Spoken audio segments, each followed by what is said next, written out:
చపాతీ మంచిదే, మనకి బెల్లము మంచిదే, డ్రై ఫ్రూట్స్ మంచిదే. చేయండి, చక్కగా తింటారు.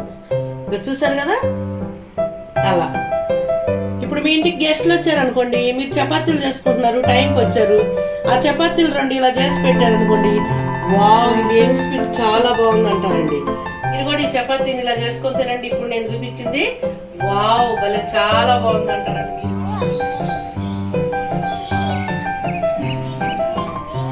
హాయ్ అండి, వెల్కమ్ టు స్వరూపాస్ కిచెన్. అందరూ ఎలా ఉన్నారండి? బాగున్నారు కదండి? భగవంతుడి దేవులు అందరూ బాగుండాలండి, అందరూ ఆరోగ్యాలు కూడా బాగుండాలండి. ఈరోజు నేను చపాతీలు ఉంటాయి కదండి, మనం ఇంట్లో చపాతీలు చేసుకుంటాం కదా, ఆ చపాతీలతో కొంచెం స్వీట్ చేసుకుందామండి, చాలా బాగుంటుంది. చూడండి చపాతీలు అండి, నేను చపాతీలు చేశాను. అందులోకి ఒక 4-5 జీడిపప్పు గింజలు, ఒక 4-5 బాదం పప్పు, పిస్తా పప్పు ఒక 4, యాలకులు 2 అండి, యాలకులు 2, కొంచెంగా బెల్లం తీసుకున్నానండి. బెల్లం తినేవాళ్ళు ఎక్కువ వేసుకోవచ్చు, కొంచెం వేసుకోండి, లేకపోతే జావ జావ అయింది. కొద్దిగా బెల్లం వేసుకుందాం, చాలా టేస్ట్ ఉంటుంది. ఈ స్వీట్ మీరు ప్రత్యేకంగా చపాతీ చేసి చేసుకోవచ్చండి, లేదంటే మిగులుతాయి కదా. మీరు ఇప్పుడు అందరు నైట్ చపాతీనే తింటున్నారు కదండి, ఆ చపాతీలు 2-3 మిగిలినా కూడా ఉదయం ఇలా చేసుకొని పిల్లలకు పెడితే చాలా ఇష్టంగా తింటారు పిల్లలు. రుచిగా ఉంటాయి, ఇష్టంగా తింటారు.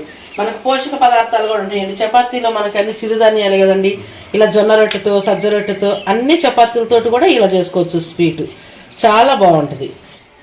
ఇందులో ఈ చపాతీ మంచిదే, మనకి బెల్లము మంచిదే, డ్రై ఫ్రూట్స్ మంచిదే, అన్నీ కూడా మనకి మంచిగానండి. మనకు అనారోగ్యం ఏది లేదు. ఇందులో చపాతీలన్నీ తుంచి ఇందులో ఇలా వేసానండి, మిక్సీ జార్లో, చిన్న జార్లో. ఇప్పుడు ఈ యాలకులు, డ్రై ఫ్రూట్స్ మొత్తం ఇందులో వేసేసాను. ఇప్పుడు ఈ మిక్సీ తిప్పుకుందామండి ఒక రౌండ్. చూడండి మనకి చపాతీ ఇలా అయిందండి, అన్ని డ్రై ఫ్రూట్స్ కోసి యాలకులు వేసాం కదా, ఇలా అయింది. ఇప్పుడు ఇందులో కొంచెం బెల్లం వేసుకుందామండి. ఈ బెల్లం వేసాం కదా, ఇప్పుడు కూడా ఒక రౌండ్ తిప్పుదాము.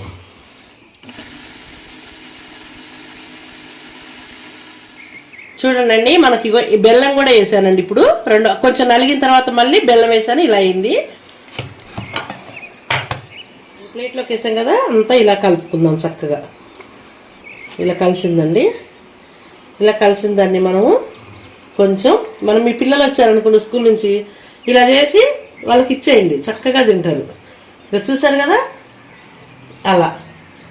ఇప్పుడు మీ ఇంటికి గెస్ట్లు వచ్చారనుకోండి, మీరు చపాతీలు చేసుకుంటున్నారు, టైంకి వచ్చారు, ఆ చపాతీలు 2 ఇలా చేసి పెట్టారనుకోండి, వావ్ ఇది ఏం స్వీట్ చాలా బాగుంది అంటారండి. వాళ్ళే కదండి, మీరు కూడా గెస్ట్లే కాదు, మీరు కూడా ఈ చపాతీని ఇలా చేసుకొని తినండి. ఇప్పుడు నేను చూపించింది వావ్ భలే చాలా బాగుంది అంటారండి. మీరు కూడా ఎంతో రుచిగా ఉంటుంది. కావాలంటే మీరు ట్రై చేయండి. చూసారు కదండి ఎంతో రుచికరమైన చపాతీ బెల్లంతో మనం డ్రై ఫ్రూట్స్ చేసుకున్న స్వీట్. మీరు కూడా ట్రై చేయండి, టేస్ట్ చేయండి. మీకు నచ్చినట్టయితే లైక్ చేయండి, షేర్ చేయండి, సబ్స్క్రైబ్ చేయండి. ప్లీజ్ అండి ఈ వీడియో పూర్తిగా చూడండి, లైక్ చేయండి అండి, ఛానల్కి సపోర్ట్ చేయండి. అందరికీ థ్యాంక్ యూ అండి.